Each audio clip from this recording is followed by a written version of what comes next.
at the party itself, day of the party, what happens? Well, I want you to think about my name, which is Nick. And each of the letters stands for something that you'll do at your party. The N stands for name tags. You're going to have name tags. Even if it's your neighbors, even if you know everybody's name, I promise you, everybody else does not know the names. And it makes it easier for people to start new connections when you have those name tags. It's a really powerful thing. It shows that this is not a party of cliques.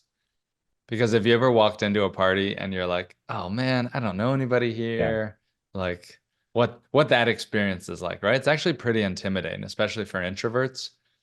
And when everybody wears a name tag, it's like we're all wearing a sports jersey that like we're on the same team or Yeah. something. Name tags are big. Do you like name tags? Are you pro name tags? Would you use them? Yeah, absolutely. I'm very pro name tag. Yeah. Well, I like knowing because I mean, I think I'm decent at remembering names, but again, you meet 15 people in, a 20-minute setting. It's hard sometimes to remember. So I like that connection point. Yeah. And I even think, I can't remember exactly. Maybe it was an event I think you did at South by Southwest, but where you actually were doing like topics, I think, and you also put like a topic below, which I thought was neat. Again, just that you might not do that Mm-hmm. all the time, but that I think for that specific event, it was relevant. It was helpful. I've been experimenting with that, writing on the name tag. What's one of your favorite shows on Netflix? Like, what are you watching right now?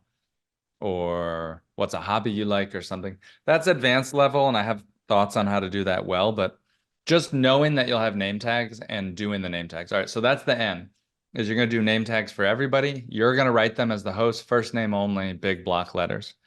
N, then the I. I stands for icebreakers or introductions. You as the host are going to lead 2 or 3 rounds of quick introductions to let people roll call and just say who's in the room. Now, these intros and icebreakers serve two purposes. Number one, they help people to be like, oh, that guy has a podcast. I'm interested in podcasts. Like, oh, they have 2 small kids. I want to go talk to them. They'll let people start conversations. But also, when you lead structured activities like this during a party, it also helps people to end their conversations. Mm. And that's really what a lot of people need help with because they go to events and they end up talking to one person for like 10 minutes longer than they actually probably should. Yeah. They're kind of done, but they're way too nice. Do you ever do that? Oh yeah, yeah. Well, again, to your point, like if there's no break, which is something, yeah, like I said, it's kind of a nice. I think you call it is it your thesis, structure and release? That's part of the release part. Yes. um, I think that yeah, like releasing out and saying, hey, go do your thing, but then hey, come back and Yes. have some control over the group. And I think people appreciate that as well because some people don't want to be rude and step away, but you can help them in that regard. It Yeah. really does help, and they'll be like super thankful about it, actually. I get a lot of compliments about that, and new hosts do as well.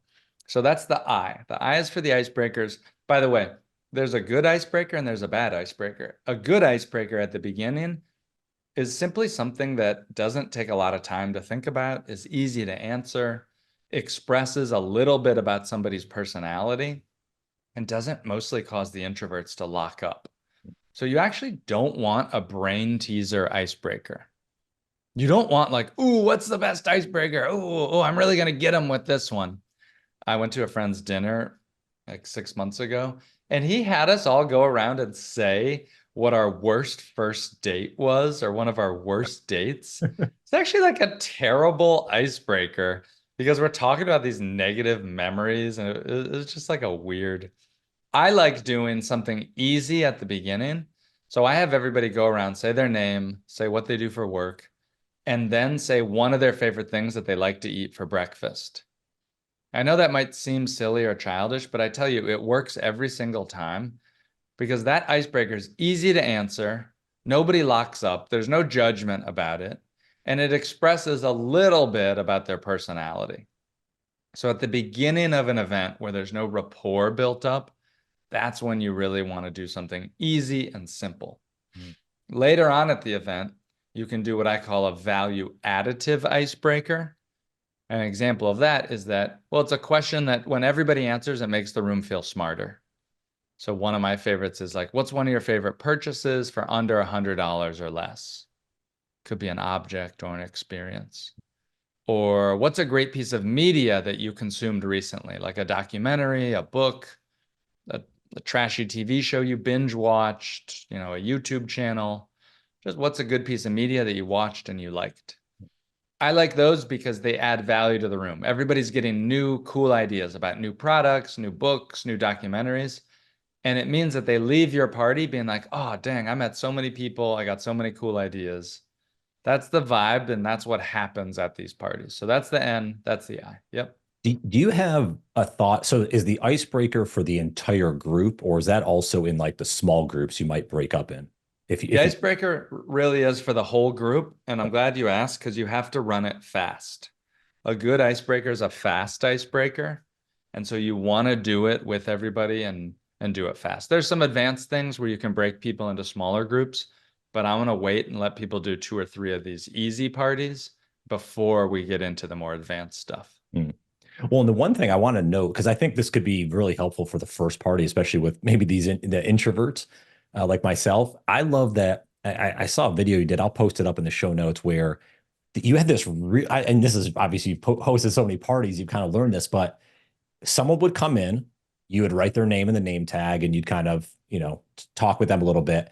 And then someone else would come. So instead of that person sitting there, you actually walked them over, did a quick intro, like, oh, you may like Tom because he's doing this. And then you kind of like pass it Yes. off and then come back. And like, again, you become that connector between folks, knowing, okay, I know this person and this person, they've never met, but they have similar interests because I know both of them. Here, let me introduce them. And I just liked how it was like a smooth pass off.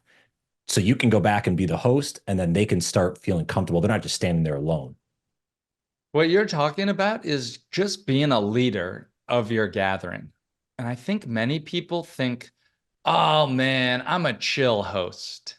I'm just gonna invite my boys over for beers and we're gonna watch football. No, I'm not gonna do name tags. I'm not gonna do intros. I'm a chill host.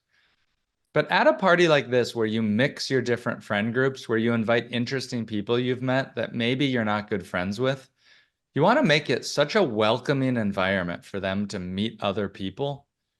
And the way that you do that is with a little bit of structure. So that's why these things do work. When you do leadership, when you make introductions, you'll be seen as truly an amazing host. All right, let's keep hitting these. I want to make sure we get. So what's the C then? So we have icebreakers. What's the C?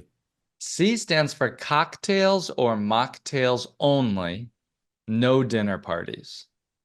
I think a lot of people think, oh, I need to host. I need to invite these people over for dinner. I found, I hosted dozens of dinner parties on my exploration of events phase.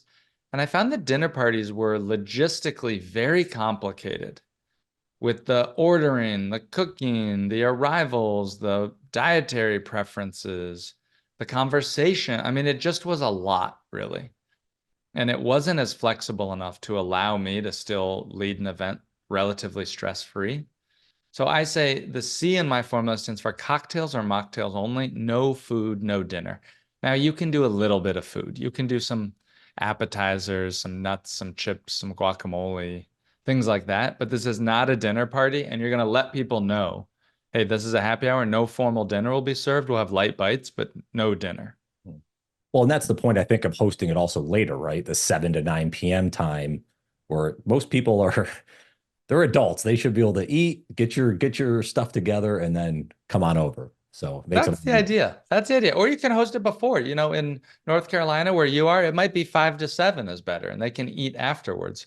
It's funny in New York, happy hours was pretty common to be 7 to 9, which I know seems so late, but things just went later. People really didn't get out of work until 6 or 6:30. And 7 to 9 was good and they could eat afterwards. Now I live in Austin, Texas, and here it's really more of like the 5 to 7 is the happy hour. I feel like people get out earlier, they start earlier. yeah. Choose your time based on your judgment of your crowd and your audience. But yeah, you're going to give them time to either eat before or afterwards. Just know my general theory is I would rather people leave my party hungry rather than bored. Most people spend way too much time thinking about the food and the spread and not enough time thinking about the guests, the introductions, and the conversations. Yeah. That really is your job. Your friends are adults. They can eat and feed themselves. But what you're going to help with is being a good host. Well, you make a good point because we've all been to those parties where it's like you're looking at your watch, you're like, I've been here for like, 52 minutes, and you're like, when can I kind of step out of here? Yeah, I think you want to get to the point, right, where it's like, oh my God, Yes. time to go. Yes, that's what I hear. By the way, that was me last week. I went to this launch party for some app and I was like, oh my God, I've been here 10 minutes and I already want to leave. The host is like watching me. How much longer do I have to stay? I'm like counting down on my clock. That happens. That happens. And he knew you're the host guy, so like the party guy. So does he did you have like a bullseye on your back? Like, okay, let's see how long Nick stays. Let's see if he's engaged. You joke about that, but I actually do. I feel like all this pressure now when I go to events. But yes, trust me, when you host a party with this formula, that's what you're going to hear from people. Oh my God, the 2 hours went by so fast. I can't believe it's already over. And that leads us to the K in the NICK formula. K stands for kick them out at the end. The party is only 2 hours long. There's a lot of reasons for that, but one of them is just for your own mental health and sanity so that you can wrap up. Remember, you're hosting this on a Tuesday or Wednesday night. This is not a blowout, let's get wasted party. It's a simple social gathering. And when you can kick people out and still have time to clean up, to tidy, to take care of yourself, you're going to want to host again. So that's number one. I really think you need to be hosting these like once a quarter. But the K for kick them out at the end also helps your guests to end on a high note.